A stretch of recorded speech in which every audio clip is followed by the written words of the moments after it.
ദൈവനാമത്തിന് മഹത്വമുണ്ടാകട്ടെ.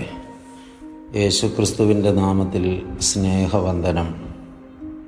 സ്നേഹിതരെ, നോമ്പ് നാളുകൾ അനുഗ്രഹീതമായി കടന്നുപോയിക്കൊണ്ടിരിക്കുന്നുവല്ലോ. നോമ്പുകാല ചിന്തയായി ഇന്ന് ഇങ്ങനെയൊരു ധ്യാനം നമുക്ക് ദൈവസന്നിധിയിൽ കണ്ടെത്താം. നോമ്പ് ഒരാളുടെ സ്വയം കണ്ടെത്തലാണ്.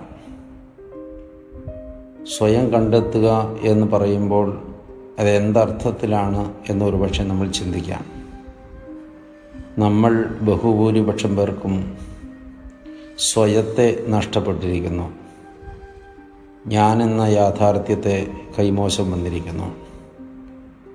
എന്നുവെച്ചാൽ ദൈവം നമ്മെ സൃഷ്ടിച്ചപ്പോൾ നമ്മെക്കുറിച്ച് ദൈവം വിഭാവനം ചെയ്തിരുന്ന ആ വ്യക്തിത്വം, ദൈവം ആഗ്രഹിച്ച വ്യക്തിത്വം നമുക്ക് കൈമോശം വന്നിരിക്കുന്നു.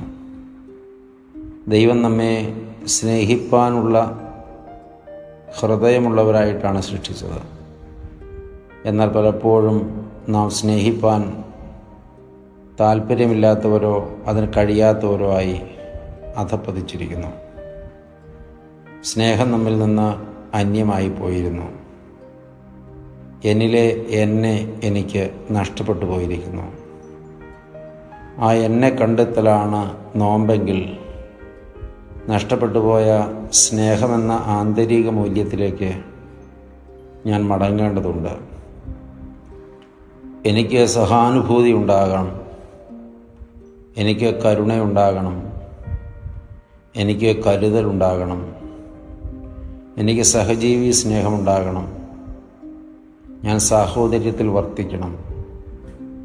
ഇതെല്ലാം എന്നെക്കുറിച്ചുള്ള ദൈവിക പദ്ധതികളാണ്.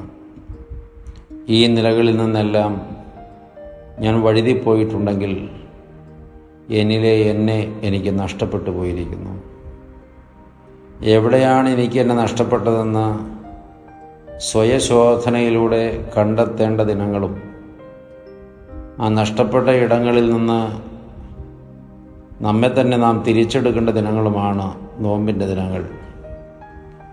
കർത്താവ് നമ്മെക്കുറിച്ച് എന്താണോ വിഭാവനം ചെയ്തത് ആ നിലകളിലേക്ക് നാം എത്തിപ്പെടുന്ന അനുഗ്രഹീത നാളുകളായി നോമ്പുകാലം തീരണം.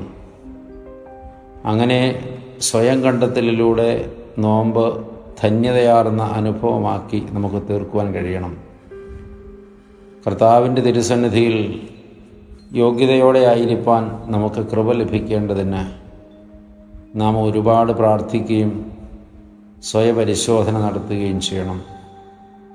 നമ്മുടെ നോമ്പുകൾ കേവലം ചടങ്ങുകളിൽ തീർന്നു പോകാതെ അതിൻ്റെ ആന്തരിക അർത്ഥതലങ്ങളിൽ നഷ്ടപ്പെട്ടു പോയ എന്നെ തന്നെ ഞാൻ കണ്ടെത്തുന്ന ഒരവസ്ഥയായി അത് പരിണമിക്കണം.